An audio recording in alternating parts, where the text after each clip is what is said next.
Hola, ¿qué tal? Mi nombre es Johanna Castañeda Cerdán y estudio en el Instituto Politécnico Nacional en la Unidad Profesional Interdisciplinaria de Ingeniería Campus Guanajuato. Estudio la carrera de Ingeniería en Biotecnología y es por eso que el día de hoy les traigo un poco de información acerca de lo que es la extracción líquido-líquido y unos problemas por resolver. Para empezar, ¿qué es una extracción líquido-líquido? Pues bueno, este es un proceso de separación en el que un soluto se transfiere desde una solución a un disolvente inmiscible. Es muy útil cuando no conviene usar destilación, por ejemplo, cuando el compuesto también es muy sensible al calor. Ahora, ¿qué son los diagramas ternarios?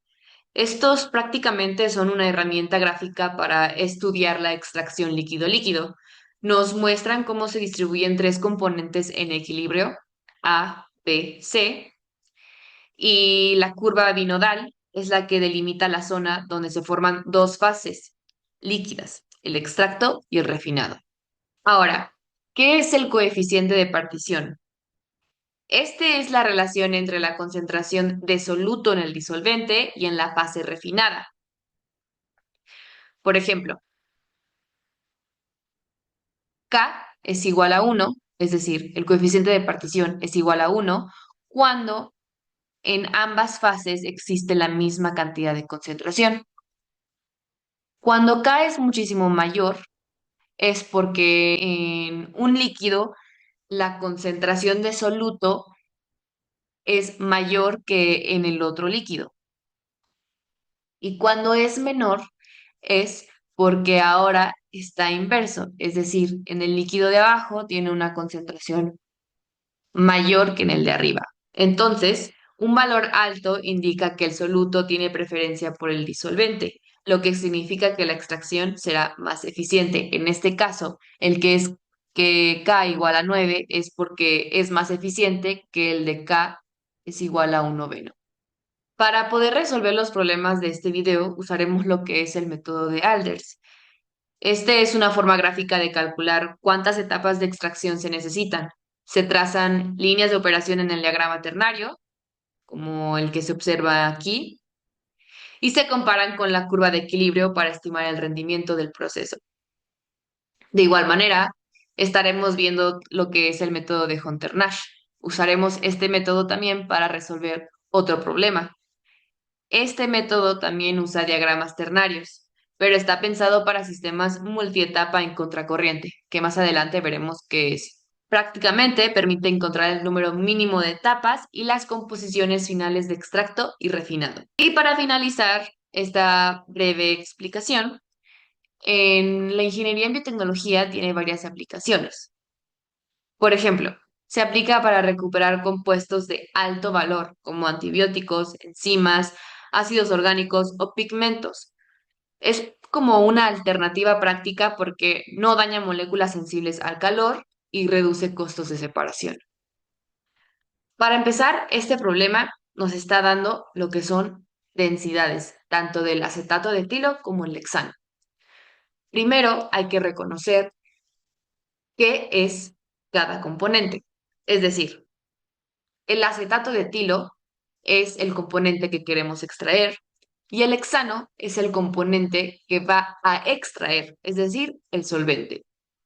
En la imagen se observa que en la mezcla tenemos agua y acetato y en la parte de abajo tenemos el tercer compuesto que es el hexano que va a extraer el acetato de la mezcla de acetato y agua. Lo que nos pide es determinar las concentraciones de acetona en el extracto y refinado, es decir, cuánto acetato de etilo tenemos en el refinado y cuánto acetato tenemos en el extracto. Y además calcular la eficiencia de extracción, es decir, de cuánta cantidad de acetato de etilo salió con respecto a la cantidad que entró. El primer paso es conocer los gramos que entraron de acetato de etilo. ¿Por qué? Porque al principio solamente nos dan la cantidad de volumen, que es 200 mililitros. Para esto se nos dio lo que son las densidades, para poder determinar los gramos. En la mezcla, como hay dos componentes, lo principal es calcular una densidad promedio. Esto se hace con multiplicando las concentraciones de cada componente por su densidad. El acetato de etilo lo tenemos como 0,897 y lo multiplicamos por 0,08, que es el porcentaje que está en la mezcla, y el 0,92 lo multiplicamos por la densidad del agua. Esto nos da un total de una densidad promedio de 0,991. Ahora sí, para poder determinar los gramos, multiplicamos el volumen total por la densidad promedio, que nos da un total de 198,2 gramos. Para determinar las cantidades tanto de acetato como de agua, multiplicamos primero el 198,2 por la composición de acetato de etilo, que es el 0,08. Nos da un resultado de 15,856 gramos. De los 198,2 gramos, le restamos los 15,856 gramos del acetato para calcular la masa de agua, que en este caso da 182,344 gramos. Lo mismo hacemos para la parte del hexano. Ya no tenemos que calcular una densidad promedio porque el hexano lo consideramos puro. Sus composiciones son 100%. Entonces lo único que se hace es calcular esta cantidad de volumen por la densidad del hexano para también sacar lo que es la masa del hexano y nos da un total de 196,5 gramos. Ya que tenemos los gramos de los tres compuestos, tanto de la mezcla como del hexano, es momento de calcular el acetato de etilo en el refinado y en el extracto. Para esto definimos dos variables. X, que va a ser la masa de acetato de etilo en el extracto, y Y, que va a ser la masa de acetato de etilo en el refinado. De esta manera podemos colocar que CE es igual a X sobre X más 196,5. Esta suma se refiere a la cantidad total de masa que hay en el extracto, tanto de acetato como del hexano. Y de igual manera tenemos que Y es igual a Y más 182,344, que es la cantidad total del refinado, es decir, la masa de acetato más la masa de agua en el refinado. Estos valores fueron los que calculamos anteriormente con las densidades y los podemos ver aquí. Ya que tenemos estas dos ecuaciones, las colocamos en la ecuación anteriormente vista, en la de CE entre CR. Y tenemos nuestra primera ecuación de los sistemas de ecuaciones. Nuestra segunda ecuación la calculamos como X más Y es igual a 15,856. Esto quiere decir que se están sumando las cantidades de acetato de etilo en el extracto y en el refinado. Y ahora sí, lo colocamos en una calculadora gráfica para poder resolver el sistema de ecuaciones y como resultados tenemos que en el extracto tenemos 11,68 gramos de acetato de etilo y en el refinado tenemos 4,176 gramos de acetato de etilo. De esta manera podemos completar el ejercicio, pues ya tenemos las entradas y ya tenemos las salidas de cada compuesto. Es importante mencionar que este problema se resuelve suponiendo varias cosas. Es decir, suponemos que el hexano va a salir por completo en el extracto y el agua va a salir por completo en el refinado. Esto normalmente no es verídico porque en procesos reales en el extracto llega a salir también una cantidad de agua y en el refinado llega a salir una cantidad de hexano. Ya para terminar, para calcular la eficiencia de extracción, lo que hacemos es dividir la cantidad de acetato de etilo que hay en el extracto entre la cantidad total del acetato de etilo, 11,68 gramos. entre 15,856 gramos por 100, nos da una cantidad total de 73,663% eficiencia de extracción. Ahora, para el problema 2, este es un problema de corriente directa.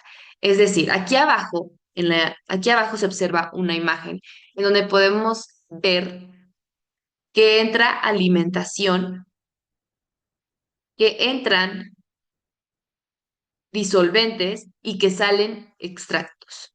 En esta configuración vamos a ver que en cada etapa siempre va a estar entrando una cantidad de disolvente y de extracto va a estar saliendo diferentes cantidades. Utilicé un programa llamado ProSim que ayuda, que permite visualizar estos datos en un diagrama ternario. Para empezar a resolver el problema, el diagrama lo dividimos en tres, como lo vimos anteriormente: piridina, clorobenceno y agua.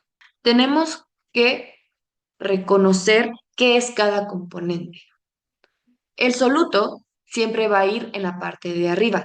Por eso la piridina, que es el compuesto que se va a extraer, está puesto arriba. El inerte, que es el compuesto que realmente no hace nada, que está nada más existiendo, va a estar en la parte de abajo a la izquierda. En este caso, el inerte es el agua. Y desde el lado derecho vamos a tener el compuesto disolvente, que es el compuesto que va a estar extrayendo al soluto. Por eso tenemos al clorobenceno, porque el clorobenceno es el que va a estar extrayendo a la piridina.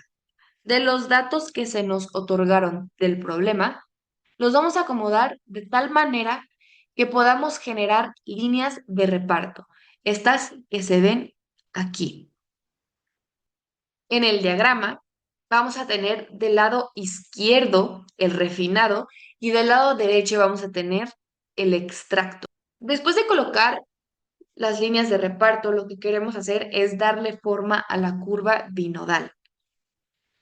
Es por eso que en la parte de la derecha tenemos lo que es la zona de refinados y la zona de extractos. La zona de refinados nos va a permitir juntar estos puntos por puntos y la zona de extractos nos va a permitir juntar estos puntos por puntos. Y al final conectan estos dos para tener lo que es la curva binodal. Después de esto, vamos a hacer que se vea el área solamente de la curva binodal. Para empezar con el método de Alders, lo que queremos generar son estas líneas que unan cada línea de reparto de esta manera. Cuando ya se tiene eso, se va a hacer toda una línea entre los puntos que teníamos anteriormente.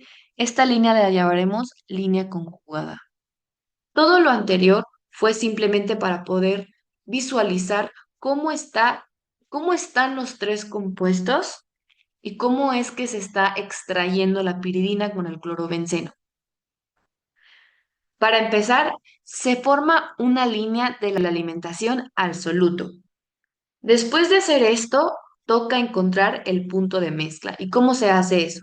Nosotros lo que queremos es encontrar un punto en esta línea que hicimos de alimentación a solvente. Para calcular esto se utiliza la siguiente fórmula. La alimentación por la composición de soluto es igual a la mezcla por la composición del soluto en la mezcla. Entonces, nosotros lo que vamos a buscar es la composición del soluto en la mezcla. Nosotros en esta línea de alimentación a solvente vamos a buscar el 0,23. Entonces, nosotros vamos a buscar que el punto del soluto, es decir, el punto C, esté más o menos en 0,23 en la gráfica, tal y como ahorita se está viendo. Con el punto de mezcla vamos a hacer una línea interpolada, así que quede justo entre esas líneas de reparto. No más abajo, no más arriba, en esa parte.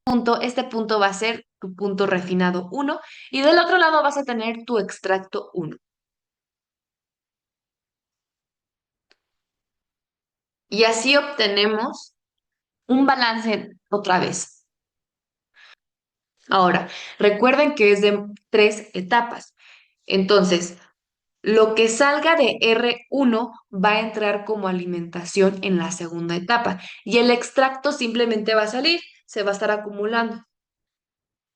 Entonces, recuerden, la alimentación ahora es R1, 452,52 kilogramos.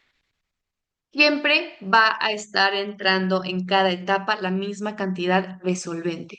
Y de igual manera, vamos a hacer una línea interpolada.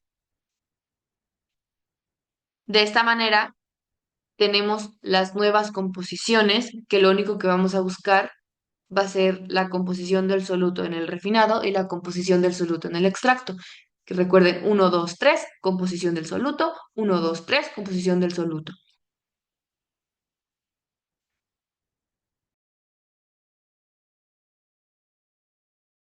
Ahora, para el tercer problema va a ser de contracorriente, de múltiples etapas. Va a estar entrando alimentación por un lado y por el otro va a estar saliendo extracto.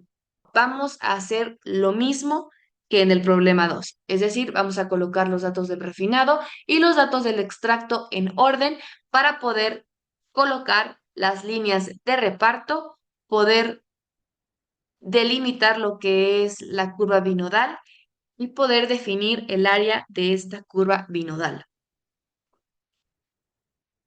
Después, también vamos a utilizar lo que es el método de Alders para poder colocar lo que es la línea de alimentación al solvente. También vamos a calcular lo que es el punto de mezcla, como lo hicimos en el problema 2. Ojo aquí, el contracorriente es diferente al contacto directo porque solamente va a entrar una cantidad de solvente. Ya que tengamos todo eso, ahora sí empezamos con lo que es el método de Hunter-Nash. Para empezar, buscamos el punto R1. ¿Cómo sabemos cuál es el punto R1? En la parte del refinado, vamos a buscar R1 con los datos del problema que nos dio, y es en esta parte. Para reducir la concentración del difenilhexano en el producto refinado a menos del 10%. Menos del 10% significa 0,1. Entonces, en esta parte del refinado, yo voy a buscar en el componente C, que es A, B, C, voy a buscar 0,1. Después vamos a hacer una línea interpolada que empiece de R1, pase por el punto de mezcla y que llegue hasta la otra parte que es en el extracto. Ya que tenemos esto, vamos a proyectar lo que es el punto P. El punto P son dos líneas que se intersectan hasta un punto y es afuera del diagrama ternario. Una de las líneas se hace con la alimentación, el punto de alimentación, el 0,50, 0,5 a 1 y la extiendes.